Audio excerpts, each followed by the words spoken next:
வணக்கம். புதிய தலைமுறையின் இன்றைய தினத்திற்கு வரவேற்பது நான் ஆனந்தி. பல்வேறு சர்வதேச நிகழ்வுகள் இன்றைய தினத்தை ஆக்கிரமிச்சிருக்கிறாங்க. முக்கியத்துவம் வாய்ந்த சர்வதேச செய்திகளோட உள்நாட்டு நிகழ்வுகளையும் நம்ம பார்க்க இருக்கிறோம். குறிப்பா இன்றைய தினத்தின் இன்ஃபோக்கஸ்ல பல்வேறு செய்திகளை நம்ம பார்க்க இருக்கிறோம். அதுல முதலாவதாக வங்கதேசத்துல நடந்த மக்கள் போராட்டம் காரணமாக அங்கு ஆட்சி கவிழ்ந்திருக்கு.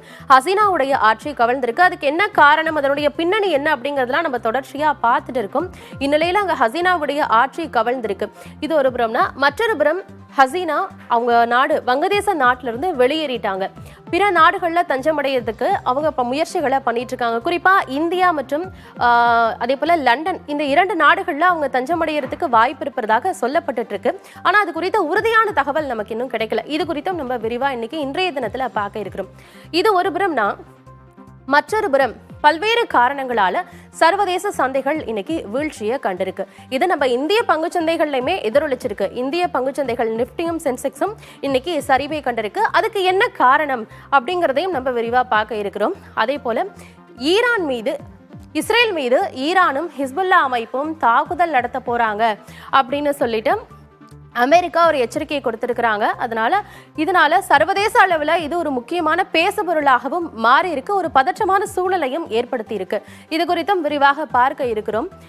இன்னொரு புறம் நம்ம இந்தியாவில் கேரளாவில் இருக்க வயநாட்டில் எவ்வளவு பெரிய ஒரு மோசமான நிலச்சரிவு ஏற்பட்டிருக்கு அப்படிங்கிறது நமக்கு தெரியும்.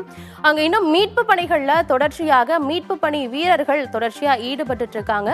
இன்னும் உயிரிழப்பு எண்ணிக்கை அதிகரிக்க கூடும் அப்படிங்கிற ஒரு அச்சமும் ஏற்பட்டிருக்கு. தொடர்ச்சியாக மீட்பு பணிகள் நடந்துட்டு இருக்கு. இது குறித்தும் நம்ம விரிவாக பார்க்க இருக்கிறோம். அதற்கு முன்பாக இந்த நேரத்திற்கான தலைப்புச் செய்திகளை பார்க்கலாம். வங்கதேசத்தில் சலிமுல்லா கான் தலைமையில் இடைக்கால அரசு, ராணுவம் அறிவிப்பு.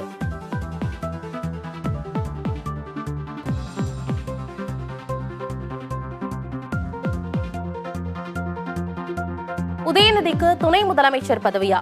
முதலமைச்சர் மு க ஸ்டாலின் சூசக பதில்.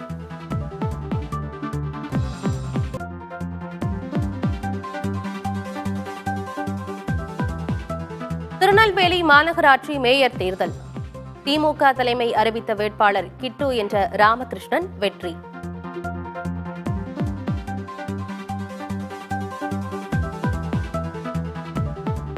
கோவை மாநகராட்சி மேயர் வேட்பாளராக ரங்கநாயகியை அறிவித்தது திமுக. வாய்ப்பு கிடைக்காததால் கண்ணீர் விட்டபடி காரில் ஏறி சென்ற மீனா லோகு.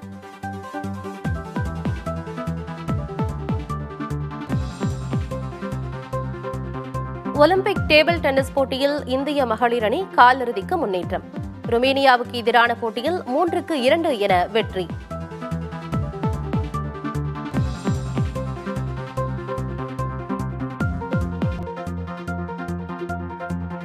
வளிமண்டல கீழடுக்கு சுழற்சி எதிரொலி. சென்னை, செங்கல்பட்டு, காஞ்சிபுரம் உள்ளிட்ட 8 மாவட்டங்களில் மழை தொடரும் என கணிப்பு.